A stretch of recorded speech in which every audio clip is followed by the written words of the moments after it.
Masolo ya mboka, masolo ya mboka.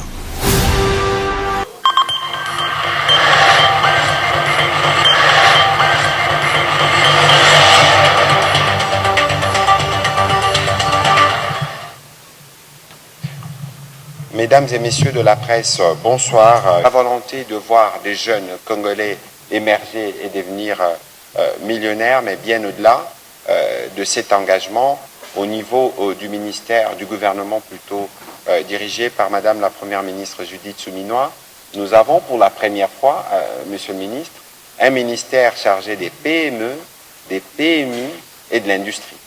Et donc, ce n'est pas la même dénomination que les ministères habituels. Et donc, ce soir, avec vous, nous voulons faire le point de ce qui a déjà été amorcé dans votre secteur pour permettre justement aux Congolais non seulement de connaître les différentes opportunités qui se dégagent, mais aussi les efforts qui sont faits pour créer cette culture entrepreneuriale nécessaire pour nous permettre de booster pleinement notre potentiel et générer des milliers d'emplois et des millionnaires tels que l'a toujours souhaité le président de la République.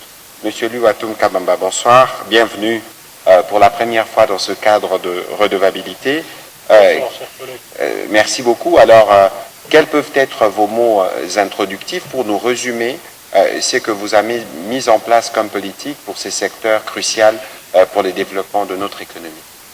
J'aimerais, avant d'aller dans ce que vous avez demandé, exprimer ma profonde gratitude au chef de l'État, le président Félix-Antoine Tshisekedi Tshilombo, qui m'a confié ce qui est en réalité deux grands ministères. L'industrie d'un côté, les petites et moyennes entreprises et petites et moyennes industries de l'autre. Un creuset de création de richesses, un ministère puissant pour le développement économique de notre pays. Et pour cela, je lui suis reconnaissant. Reconnaissant à sa vision également de créer des millionnaires, comme vous l'avez dit tout à l'heure, on en parlera. Et enfin, saluer le leadership de notre Première ministre, Madame Judith Suminwa, qui est notre chef de file, notre chef de gouvernement. Nous ne manquons jamais de recourir à elle lorsque nous avons besoin d'orientation, de conseils et autres. Et je tiens à la saluer. Comme je l'ai dit, c'est deux ministères en réalité en un. Donc je vais essayer de le faire en deux étapes, si vous me permettez. Allez-y. En commençant par l'industrie d'abord. Nous avons fait un état des lieux en arrivant. Et nous avons constaté, que ce soit pour l'industrie ou les petites et moyennes entreprises, qu'il y avait de vrais challenges, de vrais défis. Les défis, c'était d'abord le problème d'infrastructure que vous connaissez tous, mais également le déficit énergétique.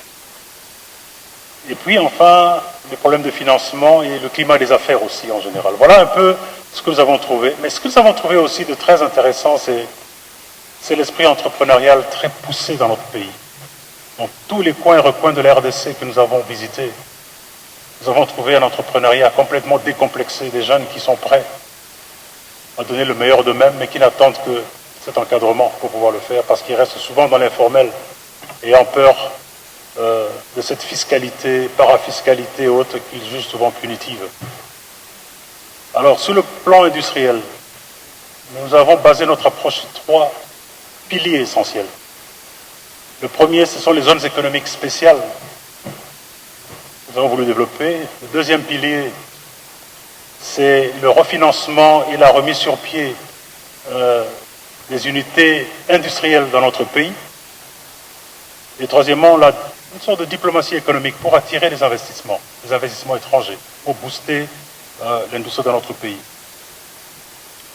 En ce qui concerne les zones économiques spéciales, comme vous le savez, il y a la zone économique spéciale de Maluku, qui est déjà opérationnelle, avec Pepsi Cola qui est là-bas, et qui, au-delà de générer près de 400 ou 500 emplois directs, en génère 1800 indirectement. Il y a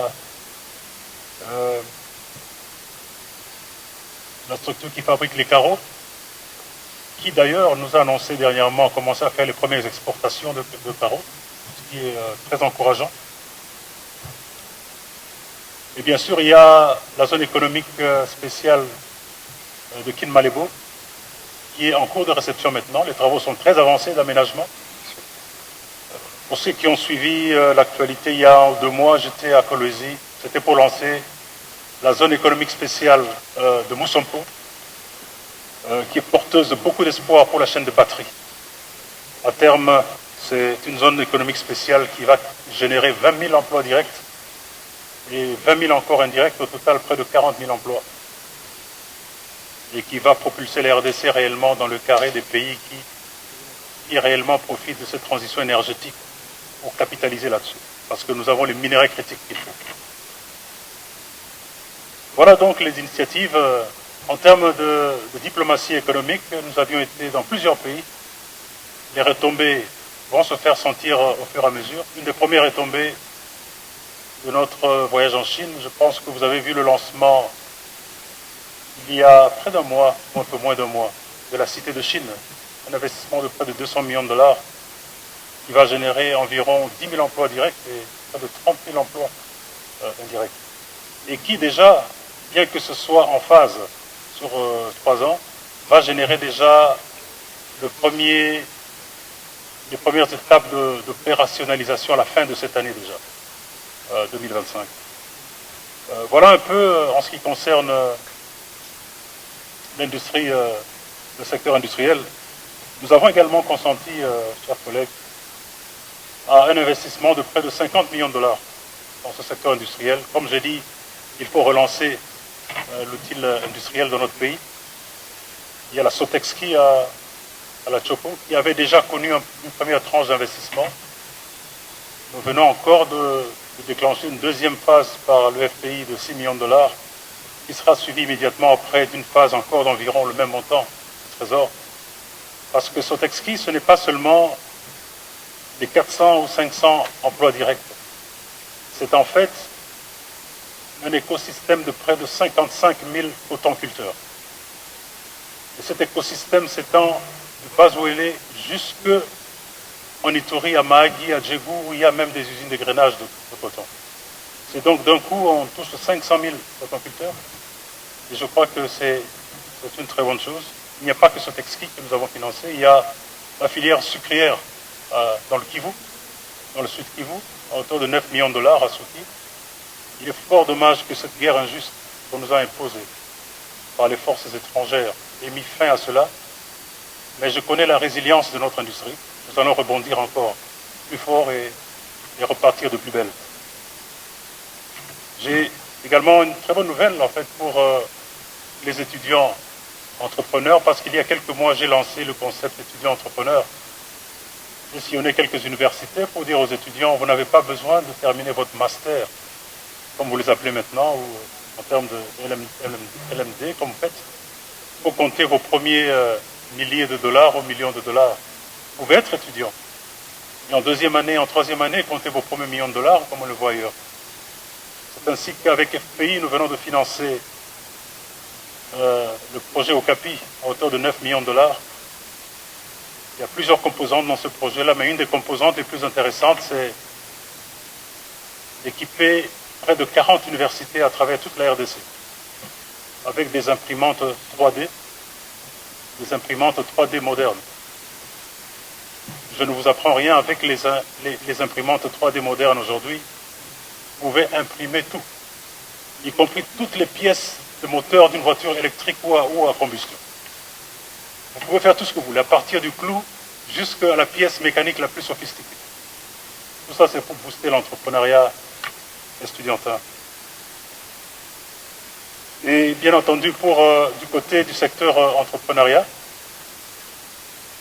il y avait énormément de difficultés. Cet écosystème qui était pourtant bien conçu pour capaciter,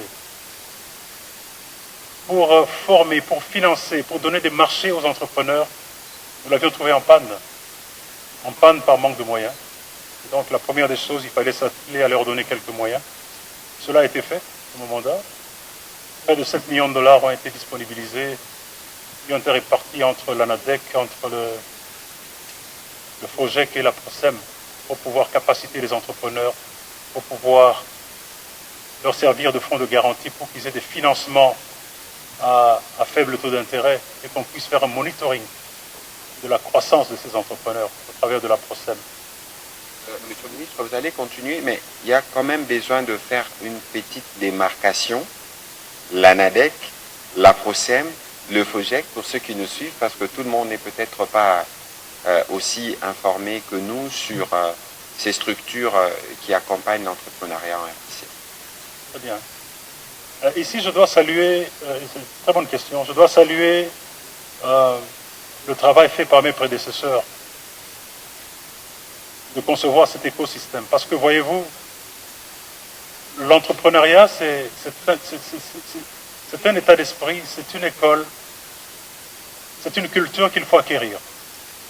Si vous êtes né dans un pays francophone, vous avez grandi dans un pays francophone à parler français, et que demain, pour une raison ou une autre, vous vous retrouvez dans un pays anglophone, je pense que la première des choses que vous allez faire, c'est apprendre à parler anglais, apprendre à connaître leur culture pour pouvoir vous intégrer.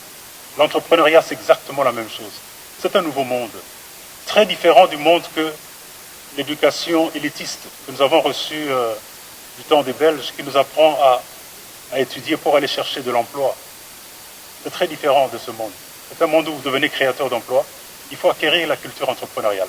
C'est ainsi que cet écosystème a été mis en place pour pouvoir encadrer nos aspirants entrepreneurs à acquérir cette culture entrepreneuriale et pouvoir briller. Et donc il y a l'ANADEC qui est là pour justement capaciter les entrepreneurs, leur apprendre c'est quoi l'entrepreneuriat, comment on crée une entreprise et comment on évolue là-dedans, comment on la gère.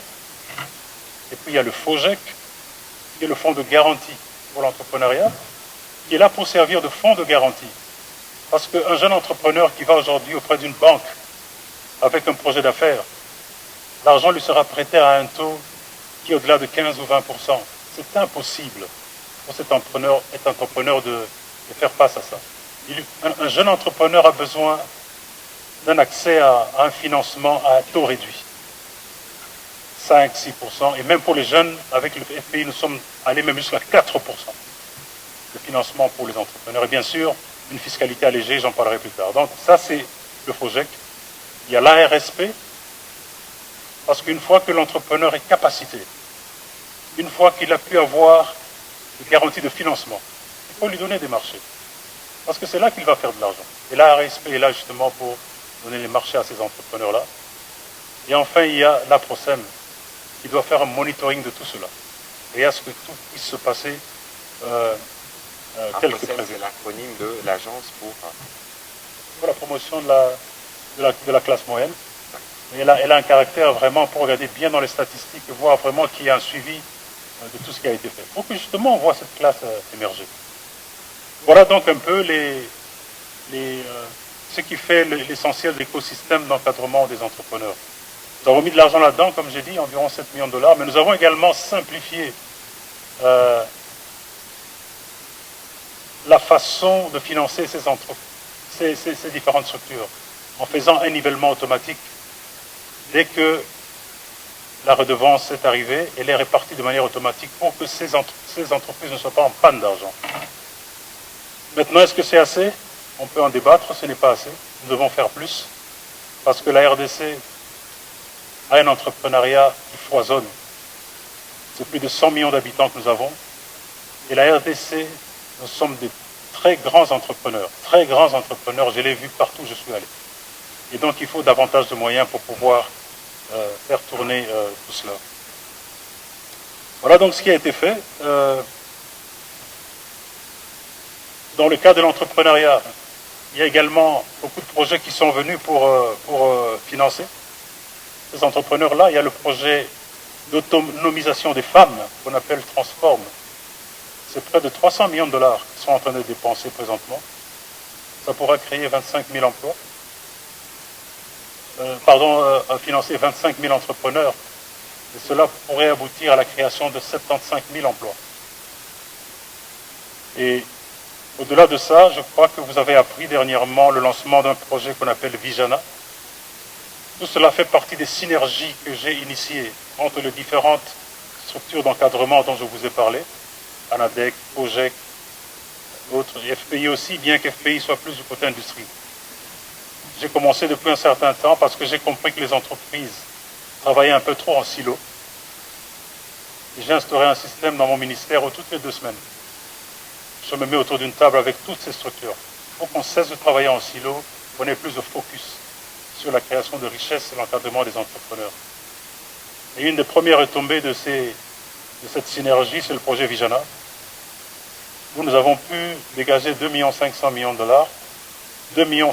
$, pour pouvoir financer les entrepreneurs entre 18 et 35 ans qui ont des projets qui demandent jusqu'à 50 000 $. Et donc, chers entrepreneurs, faites votre devoir à domicile. Si vous avez un beau projet, vous êtes jeune, qui demande jusqu'à 50 000 $, venez toquer à la porte de Vijana pour un financement. Un financement à des taux très réduits, comme j'ai dit, de 4%, et un encadrement de notre part. Au-delà de tout cela, nous avons pris certains décrets pour accélérer davantage ce que nous faisons pour l'entrepreneuriat.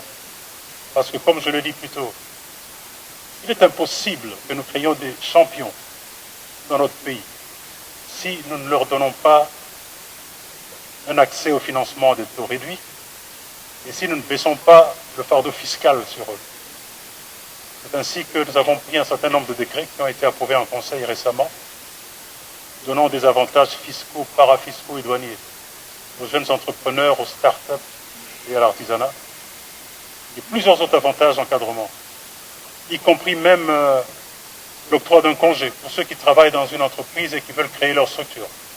Ils auront maintenant le droit de prendre 1 année de congé pour aller se concentrer à la création de leur entreprise. Parmi ces décrets, il y a également un décret pour les organismes que nous allons agréer pour encadrer ces entrepreneurs-là. Nous voulons qu'un entrepreneur, pendant qu'il fait son apprentissage dans la culture entrepreneuriale, qu'il n'ait d'autres soucis qu'exécuter son business plan. Et donc, tout ce qui est aspect légaux, fiscaux, parafiscaux, il y a des structures d'encadrement pour lui, qui sont là pour s'occuper d'une bonne comptabilité, qu'ils soient en règle avec la loi et autres. Il y a des structures d'accompagnement que nous avons également agréées et dont nous avons mis les modalités. Voilà un peu ce que nous faisons, mais il y a encore un dernier point peut-être que je vais soulever, ou deux, dans le cadre de l'entrepreneuriat toujours. Au total, nous avons pu, dans la sous-traitance, parce qu'on parle beaucoup de sous-traitance, au travers de la RSP, nous avons pu donner près de 1400 contrats d'une valeur de plus de 2 milliards de dollars aux entrepreneurs locaux. Ils sont environ 800 entrepreneurs qui ont pu avoir cette manne-là de 2 milliards de dollars. Et je crois que ce sont les premières étapes de la marche vers la création de richesses et des champions. Et enfin, le dernier point que j'aimerais quand même porter à votre connaissance aussi, c'est la gouvernance numérique. Nous devons aller dans la gouvernance numérique. Et nous sommes dans la gouvernance numérique. Nous avons lancé une plateforme qu'on appelle Ecasi. C'est une plateforme qui est en ligne, qui offre gratuitement à tout entrepreneur un assistant numérique qui, en intelligence artificielle et en temps réel, peut répondre à toutes ces questions. Vous êtes jeune entrepreneur, vous êtes à Bassankusu, vous êtes à Dilolo, vous êtes à Mahagi, vous êtes à Doruma, à Libengue. Vous posez la question, qu'est-ce que je dois faire pour ouvrir mon entreprise? L'assistant numérique vous répond en temps réel et vous demande quelle entreprise, dans quel domaine. En fonction de ça, il vous dit quelle est la législation qu'il faut faire, qu'il faut suivre, quelles sont les démarches qu'il faut faire. Et nous ne sommes pas arrêtés là avec l'assistant numérique, avec cette plateforme-là. C'est également dématérialiser le guichet unique. Ne plus avoir à prendre l'avion de Mbandaka ou de je ne sais où pour venir à Kinshasa, pour traîner ici à Kinshasa pour faire enregistrer son entreprise. Non, la plateforme elle est là maintenant pour un enregistrement en ligne, où vous pouvez télécharger toute la liasse documentaire électroniquement et dans les 48 heures avoir votre société enregistrée en ligne. La gouvernance numérique ne va pas s'arrêter là, elle va beaucoup plus loin. Nous voulons que tout ce qui est fiscalité, parafiscalité qui va s'appliquer aux entrepreneurs, qu'un entrepreneur ait le confort de payer ce qui doit être payé à partir du confort de chez lui, simplement, en ligne. Et ça évite aussi tout ce qui est bureaucratie, tout ce qui est corruption et tout ce qui est coulage des recettes pour l'État. Voilà, si je peux me résumer, où nous en sommes, chers collègues et chers mesdames, messieurs de la presse.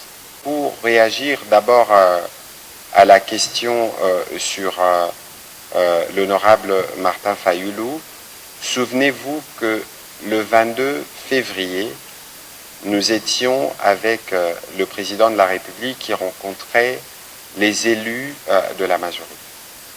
Et à l'occasion, le président de la République a été clair et précis sur le sujet et sur sa disponibilité justement à travailler, à tendre la main avec tous les Congolais désireux comme lui de travailler à la préservation de ce que nous avons comme acquis de nos pères fondateurs, à savoir la République démocratique du Congo dans ses frontières telles que héritées de la colonisation. D'abord, ça c'est le principe qui montre, et c'était le soir où le président de la République avait annoncé les consultations pour voir justement comment on arriverait à créer ces blocs.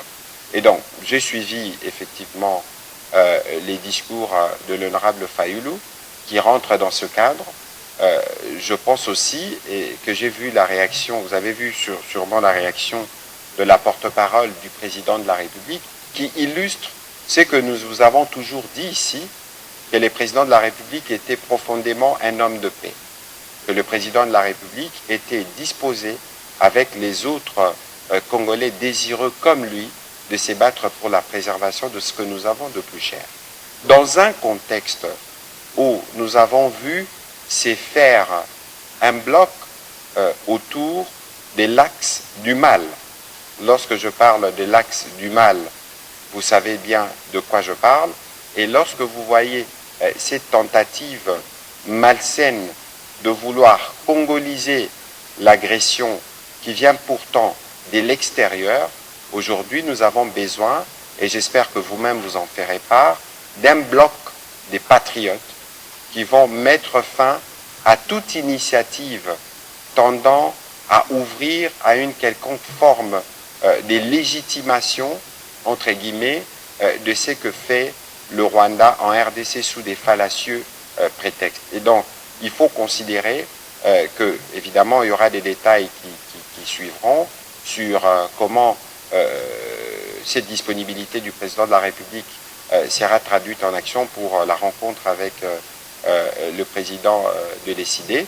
Mais ici, il faut considérer que c'est l'enjeu de la survie de notre pays qui est engagé, et c'est un acte patriotique qu'a posé l'honorable Fayulu ce soir. Dans les mêmes esprits, parce que vous avez parlé de l'arrestation des officiers swahiliphones. Moi, je suis sidéré d'entendre cela. Parce que lorsqu'on fait le choix d'aller dans l'armée, lorsqu'on y va, l'armée, elle est apolitique. J'ai envie de dire, l'armée, c'est elle qui est protectrice de la nation. Et lorsqu'on parle de nation, on ne peut pas parler des tribus. Encore qu'il n'existe pas de tribus swahili ici, mais on ne peut pas non plus penser identifier les uns les autres, si ce n'est une volonté délibérée d'inoculer le poison de la division. On avait déjà vu depuis quelques mois dire les attaques sur des swahiliphones, et vous avez pu regarder vous-même que ce n'était que des affabulations, et c'est dans ces mêmes ordres, parce qu'il y a une volonté délibérée de s'aimer la division, qu'on veut faire croire qu'il y a des poursuites spécifiques contre des officiers swahiliphones. Mais je suis désolé, même être swahiliphone n'exonère pas des poursuites lorsque les choses n'ont pas été faites telles qu'elles devraient l'être. Et ici, nous parlons de l'armée. Et vous savez comment les questions militaires occupent le président de la République au plus haut point. Est-ce que si nous faisons un tour aujourd'hui, on regarde le travail de l'inspection, on regarde le travail de l'auditorat, est-ce que les officiers pour lesquels il y a de reproches sont strictement ou sont essentiellement swahiliphones? Et c'est faux. Et donc je voudrais que vous tous qui êtes levés comme nous dans le cadre de ces blocs patriotiques justement, que nous puissions tous collectivement empêcher que des pareils discours, des stigmatisations puissent prospérer, parce que c'est par là que l'ennemi cherche à tout prix à nous diviser pour faire croire qu'il y a de problèmes communautaires. Et je pense que le sujet est tellement essentiel que nous aurons peut-être dans les jours qui viennent une communication avec le porte-parole de l'armée qui pourra nous faire le point, parce que justement, il y a beaucoup d'efforts qui sont faits à ces niveaux, y compris pour améliorer les circuits d'approvisionnement des logistiques. Et chaque fois qu'un officier, quelle que soit son origine tribale, est trouvé en faute, il doit subir la rigueur de la loi. C'est cela, et surtout que l'armée, c'est la discipline qui en est la mère. Voilà, Monsieur le Ministre, c'était une parenthèse. J'espère qu'il n'y aura plus de questions d'actualité, mais c'est aussi cela l'esprit du briefing, et je vous laisse répondre aux questions qui vous étaient destinées. Du point de vue d'attirer les investisseurs, on en parle, mais est-ce qu'on les attire vraiment? Je crois que c'était ça la question. Et puis la deuxième, c'était à propos des millions d'emplois qu'on doit créer. C'est bien ça, parce que je vous entendais difficilement. La zone économique de Moussompo. Oui, mais c'était quoi la question? Pour quand? Ah, pour quand, d'accord. Pour quand? Très bien, merci. Du point de vue de l'attrait des investisseurs, je peux vous assurer que la RDC attire beaucoup plus d'investissements qu'on ne le croit. Peut-être qu'on n'en parle pas suffisamment. Je vais vous donner quelques exemples, les plus récents. Dans la zone économique spéciale de Maluku, par exemple, l'investissement de Pepsi, ça avoisine les 100 millions de dollars. Celui de Saphir, un peu moins, je crois. Moussompo, dans un premier temps, ça sera 200 millions de dollars. Ils sont déjà engagés, pas investis. Je vous ai parlé de la cité de Chine qu'on a inaugurée, dont on a lancé les travaux il y a près d'un mois. C'est encore près de 200 millions de dollars qui sont attirés. Loin de nous, ici, à plus de 2000 km, dans le Katanga, à Kamoa, peut-être vous ne le savez pas, ils ont lancé la fonderie la plus sophistiquée, la plus grande de toute l'Afrique, qui coûte près d'1 milliard de dollars d'investissement. Le monde a compris que la RDC est en train de se réveiller. Et les gens commencent à faire un distinguo entre les perceptions de risque et les opportunités d'affaires. Et croyez-moi, ce ne sont pas les investissements qui manquent maintenant. C'est plutôt un challenge pour nous de présenter des projets bien ficelés, des projets bancables, et les financements sont là. Je reviens de Formule 1 à Monaco où j'ai rencontré la très haute finance, mais il y a un engouement terrible pour la RDC. Ils veulent tous venir, au point que nous allons peut-être organiser un forum économique très prochainement, pour que la haute finance vienne ici à Kinshasa, palpe du doigt les réalités. Donc de ce point de vue-là, rassurez-vous. Maintenant, c'est vrai, il y a encore du travail à faire, parce que les perceptions sont encore fortes de mauvaise gouvernance, de corruption, de toutes ces choses qui se disent et qui, bien sûr, sont répercutées dans les médias et autres. Mais c'est ici que j'aimerais en appeler au patriotisme de nous tous. Ce pays, c'est nous qui allons le construire. Personne d'autre ne va le faire à notre place. Et lorsque nous faisons du Congo bashing et que nous sommes en train de donner plus de volume à toutes les antivaleurs, je ne crois pas que nous nous aidions nous-mêmes. Parce que la corruption, voyez-vous, existe partout, y compris dans tous ces pays que nous visitons ailleurs. À nous de comprendre que nous avons un pays à bâtir, à nous mettre ensemble, et bien sûr à mettre du sérieux. Parce qu'après tout, si on veut attirer davantage d'investissements, je suis tout à fait d'accord, il faut de la bonne gouvernance, il faut éradiquer la corruption, et c'est notre devoir à nous toutes et tous. Ce n'est pas seulement l'affaire du gouvernement, c'est l'affaire des 100 millions de Congolais. Je dis bien 100 millions de Congolais, et il n'y a aucun spectateur dans ce combat-là. Nous sommes tous des acteurs, et que chacun joue sa partition. Voilà, merci. On va prendre la question. Il y avait une dernière question. Il y avait une question encore, oui, madame. Je crois que c'était pour la zone économique spéciale de Moussompo, c'est ça. Les travaux vont démarrer très bientôt. Aujourd'hui, j'étais avec ma collègue Mineta d'affaires foncières. C'est pour que tout ce qui est documentation, etc., pour sécuriser les investisseurs, pour qu'ils commencent les travaux, soit mis au point. Il y a une mission qui part là-bas incessamment, la semaine prochaine déjà. Les travaux vont commencer incessamment. Je dirais peut-être dans le mois qui suit, dans les 2 ou 3 mois, les travaux vont commencer déjà. À partir de là, c'est déjà de la création d'emplois déjà, quand les travaux d'aménagement commencent. Voilà, donc je crois que d'ici la fin de l'année, on verra déjà un engouement autour de cette zone économique spéciale. Les assurances qu'on donne aux investisseurs. Je vais vous dire une chose, Patrick. lorsque je rencontre les investisseurs, je leur dis toujours ceci. Quand vous venez investir en RDC, vos meilleurs alliés ne sont pas les ministres, la première ministre ou le chef de l'État. Vous avez deux alliés en réalité. Le premier allié, c'est le cadre réglementaire d'investissement au pays, les lois de notre pays. Ce sont ces lois qui vous garantissent votre financement, qui protègent votre investissement et qui veillent à ce qu'il n'y ait pas des changements de règles du jeu qui seront adverses à votre plan d'action. Ça, c'est le premier allié que vous avez. Le deuxième allié que vous avez, c'est notre administration, qui est chargée de veiller à ce que toutes les autorisations dont vous avez besoin pour déployer votre business plan puissent vous être accordées, puisque vous puissiez aller de l'avant et que vous puissiez produire ce que vous êtes venu produire. C'est ça vos vrais alliés. Maintenant, Patrick, quand vous avez des alliés dans la vie, vous apprenez à les connaître, parce que ce sont vos alliés. Vous passez du temps avec eux. Ce que j'essaie de dire, c'est que tout investisseur qui prend d'abord le temps de comprendre le cadre légal de notre pays, le cadre fiscal, le vrai coût de faire des affaires, et qui ensuite, fort de cela, mûrit son business plan qui est suffisamment robuste pour absorber tous les coûts et lui laisser une marge bénéficiaire. Parce qu'après tout, on investit pour faire de l'argent, on est bien d'accord. Et si, au-delà de cela, il travaille avec une équipe locale, de compétences locales, j'insiste sur la compétence locale, parce que ce sont les fils et filles de ce pays qui connaissent mieux que quiconque la complexité de l'environnement d'affaires de notre pays. Et si cette équipe est à la fois compétente et comprend l'obligation des résultats, croyez-moi, avec toutes ces conditions-là, il n'y a que le succès à long terme.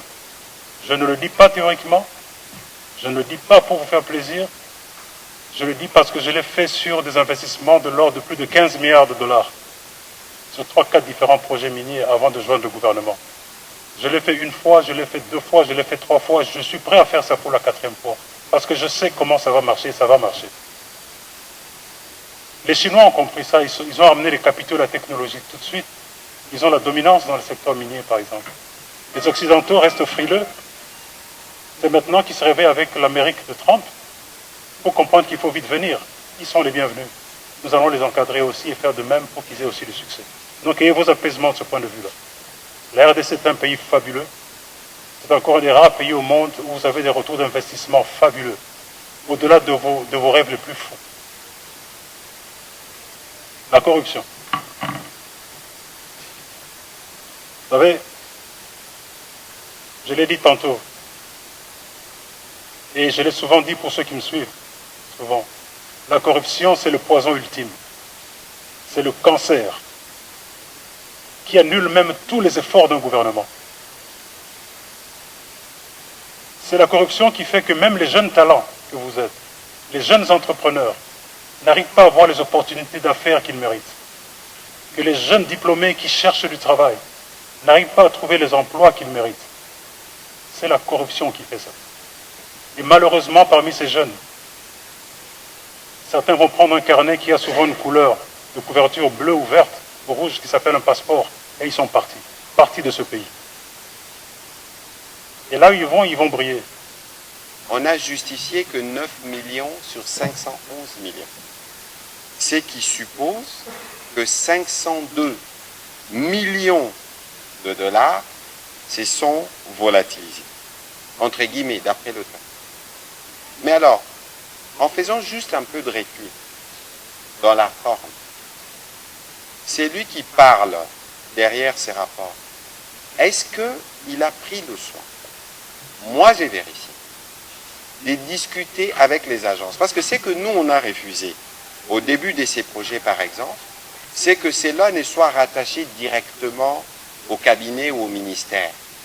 Parce que nous avons une expérience et on n'a pas voulu que ces projets puissent être soumis à une série de contraintes, entre guillemets, ou des procédures. On a confié des projets à des agences qui sont réputées. Parce que c'est des agences qui sont recrutées, y compris par nos partenaires internationaux. PNUD, la cellule CFF ou les BCECO. Ils font tous les 3 mois un rapport d'exécution physique, financier, parce que les financements à l'origine viennent de nos partenaires. Et donc, toutes les précautions, je dis bien toutes les précautions, sont prises au niveau du gouvernement depuis le jour 1 de ces projets jusqu'à ce jour. Alors, comment accorder la moindre crédibilité à des propos qui sont tenus par quelqu'un qui se présente comme un expert, mais qui n'a pas eu, lui, dans la démarche, l'honnêteté de la contradiction que suppose une telle démarche? Alors, est-ce que vous allez prêter foi à des conclusions qui viennent d'une organisation comme celle-là? Première chose. Deuxième chose, il ne faut pas oublier, comme le ministre l'a dit, la corruption, il y en a dans tous les pays du monde. Ce qui compte, c'est comment vous faites pour lutter contre la corruption et en minimiser les dégâts. Dites-moi, avant le président Félix Antoine Tshisekedi, on attendait des rapports qui venaient des ONG internationales, Jason Stern, qui faisaient des rapports sur des scandales de corruption ici. En l'occurrence, ici, ce sont des structures de l'État qui alertent. Lorsqu'une structure alerte sur des cas qui requièrent de la vigilance, ce n'est pas de la corruption. Ce n'est pas du détournement, parce que le détournement est établi par les organes de la loi, par les parquets. Alors faisons attention pour que nous-mêmes, parce qu'il y a comme une forme de campagne malsaine que je vois depuis plusieurs jours, comme on est dans une guerre informationnelle où on inonde les vénins, vous dit on attaque les Baswahili, maintenant on veut inonder les vénins, on dit oh, là-bas c'est la corruption, c'est les détournements. Mais chers amis, ne nous tirons pas sur les pieds. Comment pensez-vous alors que nous avons pu réussir à mobiliser les fonds qui financent les 145 territoires? Comment pensez-vous alors que successivement, nous avons réussi à toutes les revues de FMI Banque mondiale, si les critères de bonne gouvernance ne sont pas respectés? Je parle avec un ancien opérateur minier à ma droite. Vous savez les exigences que nous avons dans le cadre notamment de l'initiative de la transparence pour les industries extractives. Nous avons toujours du succès lorsqu'il y a des évaluations qui sont faites dans le cadre de l'application des litiers. Alors moi, je souhaite que dorénavant, vous les professionnels de médias, vous faisiez le front avec nous pour détricoter tous ces mensonges et pour aller vérifier. Parce que dès demain, je peux demander à mon collègue du plan de vous fournir les rapports à jour et à date, aussi bien du niveau de financement que du niveau d'exécution physique de 145 territoires. Sur ça, nous n'avons rien à cacher. Et donc, lorsqu'on parle de ces questions, je souhaiterais que tout le monde puisse intégrer que jamais on n'a eu dans ce pays une détermination à lutter et à mettre fin à la fois à la corruption et au détournement que nous l'avons maintenant. Merci. On va prendre la question de M. Eric Izam. Okangalonzo, comment ça va se faire? Pas plus tard qu'au dernier conseil, vendredi dernier, on en a discuté. Je crois qu'il y a une commission qui est en train d'être mise en place pour descendre sur les lieux. Elle sera multidisciplinaire pour faire l'état des lieux et savoir comment on va repartir avec ça. C'est vraiment prématuré pour moi de vous porter des éléments de réponse. Je crois qu'il faut faire un état des lieux exhaustif et sans passion. Donc le projet Bâtiment sous les rails doit pouvoir démarrer à tout moment pour la fabrication des engrais chimiques. La fabrication des câbles. C'est en réalité une invitation à l'entrepreneuriat congolais et aux industriels congolais. Je disais tantôt au prédécesseur, celui qui posait les questions, mais les Chinois ont compris comment créer des richesses chez nous, ils sont suivis par les Indiens. C'est à nous les Congolais aussi de nous lever. Vous avez bien parlé de 16 millions de dollars environ, évidemment tout dépend de la taille de ce qu'on veut faire. Mais nous n'attendons que des études de faisabilité, des propositions, des demandes de financement pour qu'on le fasse. Et je crois que nous devons tous aller vers cette voie-là, la voie d'ajouter de la valeur. Parce que le président Félix Antoine Tshisekedi Tshilombo a été très clair dans sa vision. Et aux Américains, aux Occidentaux et aux Chinois. On veut de la valeur ajoutée au pays. Donc les câbles, c'est un très bel exemple. Moi, j'invite plutôt les Congolais à ce sursaut, surtout les Congolais entrepreneurs, à venir faire des propositions concrètes pour qu'on puisse les accompagner. Nous créons l'environnement pour qu'ils puissent se développer. Nous mettons les lois en place, etc. Bien sûr, nous devons les appliquer, mais ils doivent aussi jouer leur partition. Parce que j'ai toujours dit dans la vie, on n'a pas que des droits, on a aussi des obligations. Nos entrepreneurs ont aussi des obligations. C'est se lever, saisir ces opportunités qui sont là et se dire, voilà, moi je veux faire ceci, accompagnez-moi. Et notre porte est ouverte pour cela. Maluku, oui, on a fait Pepsi, mais les bouteilles plastiques. C'est une question qui me rattrape en réalité parce que le jour du lancement de cette production-là, j'étais assis à côté du PDG de Pepsi qui était venu pour l'inauguration, il repartait juste après. Et c'est exactement la question que je lui ai posée. J'ai dit, très bien, on va inonder la ville avec des bouteilles plastiques. Et qu'est-ce qu'on va en faire après? Il n'avait pas une réponse très claire. Je lui avais dit, ben voilà ce qui va se passer maintenant. Nous allons faire un partenariat avec les entrepreneurs congolais. Et vous, Pepsi, vous allez les financer pour que nous puissions justement faire cette industrie de ramassage des bouteilles plastiques et de traitement. Cela a traîné dans les discussions. Nous n'allons pas attendre ces discussions-là. Parce que je pense que, et je le dis encore plus tôt,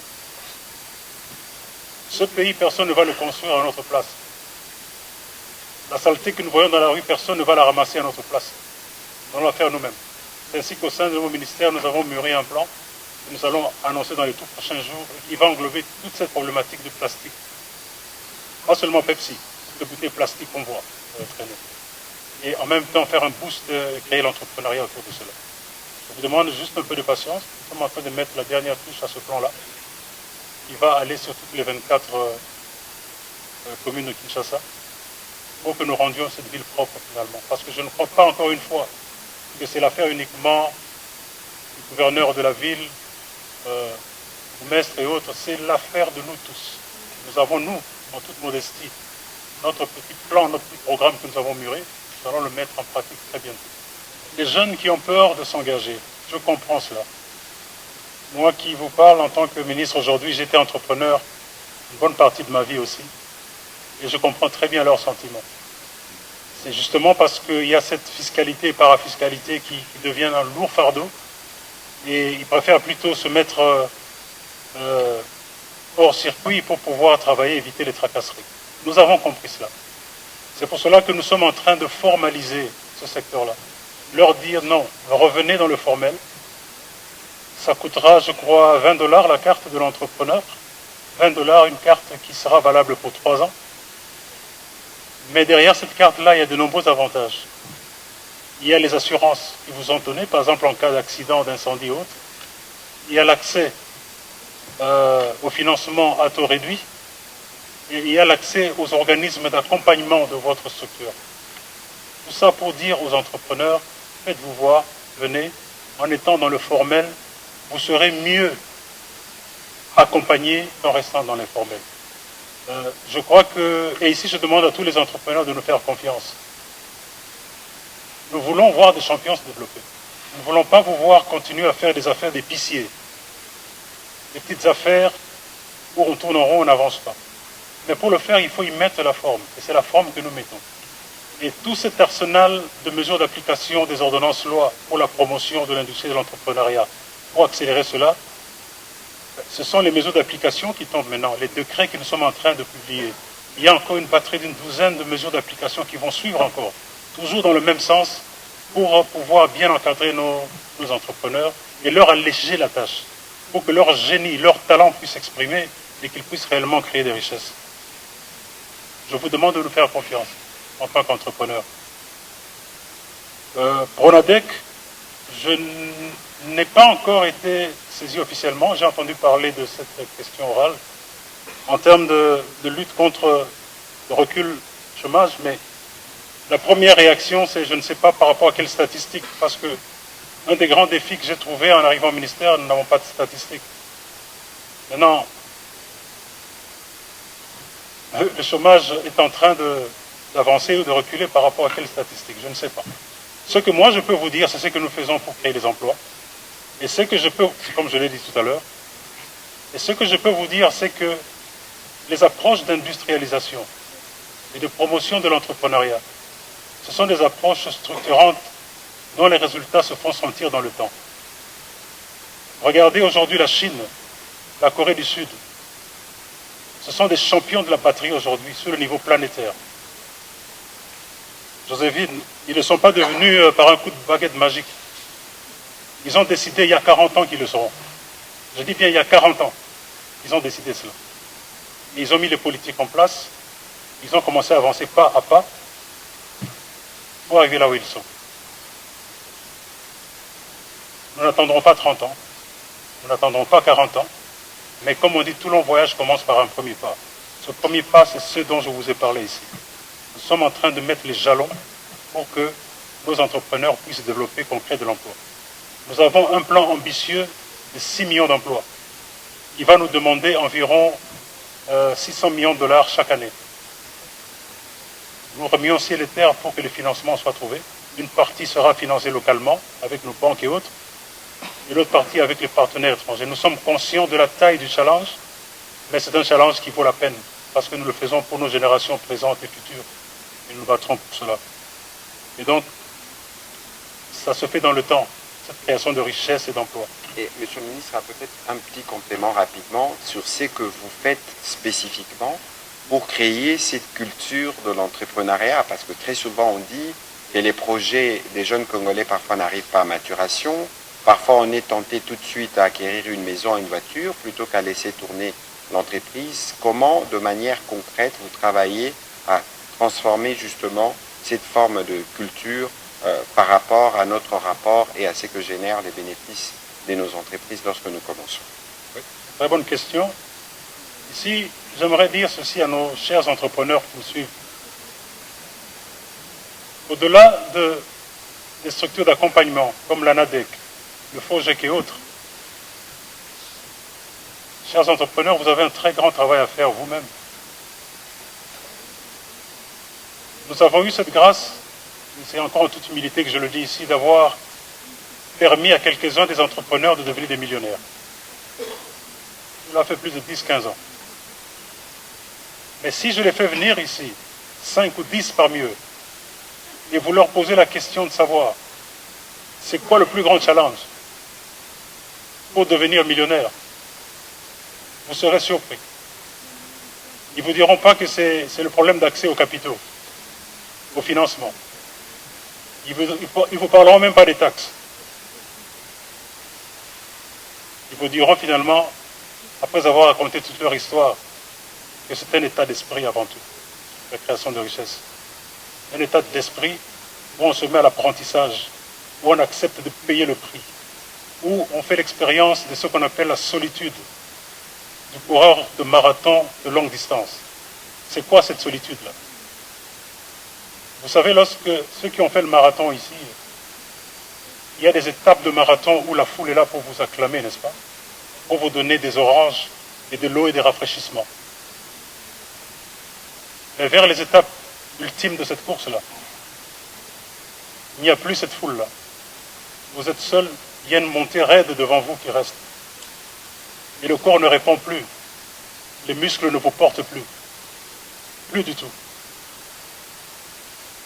Il ne vous reste plus que 2 compagnons. C'est un mental fort et la foi en un être suprême qui va vous faire parvenir là au-dessus. C'est tout ce qui vous reste. C'est ça la solitude du coureur de longue distance, de marathon longue distance. Un entrepreneur, c'est celui qui fait l'expérience de cela. Voilà. C'est ça le prix à payer pour être entrepreneur.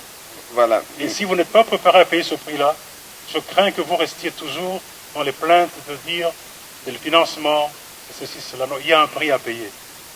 Soyez prêts à payer ce prix-là et croyez-moi, vous allez y arriver. Merci pour les 2 questions. Amédée, oui, le plan d'industrialisation, effectivement, il a été fait par mes prédécesseurs. Et je peux vous assurer, c'est des documents de très bonne facture qui ont été faits. Je dois avouer également que dans l'exécution, les moyens n'ont pas suivi. Il faut bien se dire les choses comme elles sont. Pour plusieurs raisons, certaines presque évidentes d'ailleurs, avec cette guerre qui nous a imposé et autres.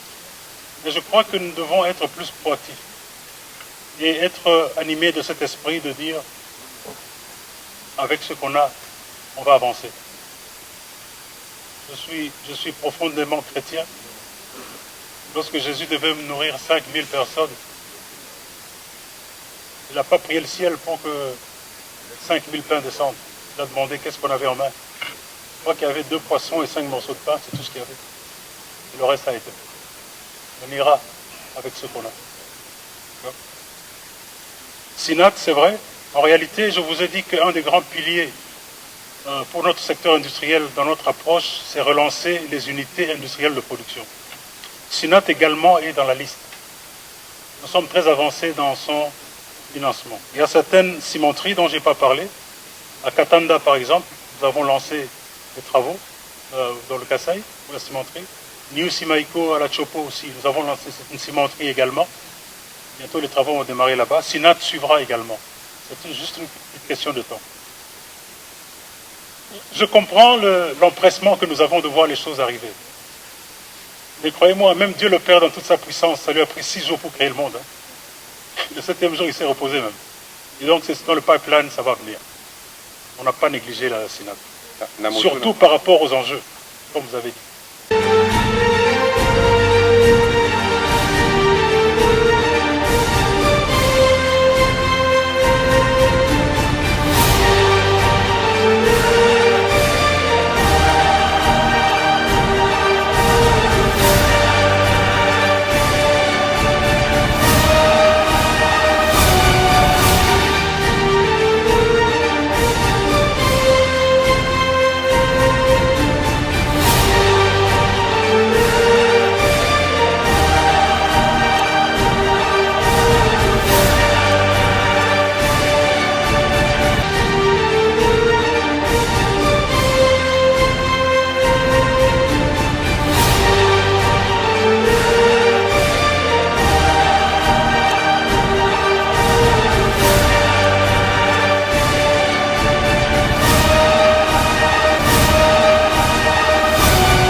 Masolo ya mboka, masolo ya mboka.